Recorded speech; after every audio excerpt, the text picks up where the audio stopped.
Hi friends అందరిలో ఉన్నారు. So, ఇక్కడ మనం ఎన్టీఆర్ భరోసా పెన్షన్ సంబంధించి స్పౌస్ అప్లికేషన్ ఫామ్‌ని ఎలా ఫిల్ చేయాలి? స్పౌస్ అప్లికేషన్ దరఖాస్తు ఫామ్ ఎలా ఫిల్ చేయాలో మీకు చెప్పబోతున్నానండి. అయితే ముందుగా చూసుకున్నట్లయితే ఇక్కడ మనకి దరఖాస్తుదారుని పేరు అంటే భార్య పేరైతే రాయాలన్నమాట.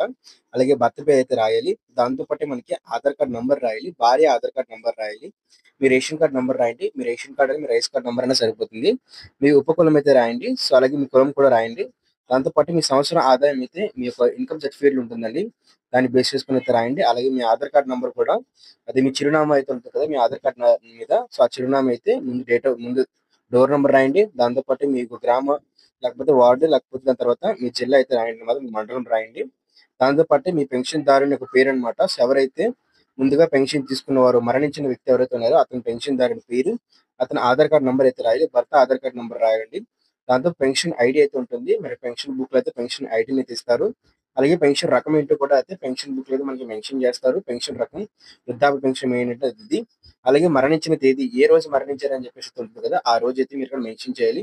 దీంతో పాటు మనకు దీనికి సంబంధించిన డెత్ సర్టిఫికేట్, భార్యాభర్త Aadhaar card, ration card, caste certificate మీరు పట్టుకెళ్ళినట్లయితే ఈ దరఖాస్తు ఫామ్‌తో పాటు అక్కడైతే వాళ్ళు అప్లై చేసి మీకైతే ఈ నెల 31 తారీఖు నుంచి ఈ నెల 31 రోజు గాని లేకపోతే వచ్చిన ఒకటో రోజు గాని మీకు పెన్షన్ అయితే ఇవ్వడం స్టార్ట్ చేస్తారన్నమాట. ఇది 30 తారీఖు లాస్ట్ డేట్. ఆలోపు మీరు అప్లై చేసుకున్నట్లయితే మీకు ఆ పై వచ్చే నెలలో నుంచి పెన్షన్ అయితే వస్తుందన్నమాట. వెంటనే వెళ్లి అప్లై చేసుకోండి. అలాగే సబ్స్క్రైబ్ చేసుకోండి మన యూట్యూబ్ ఛానెల్.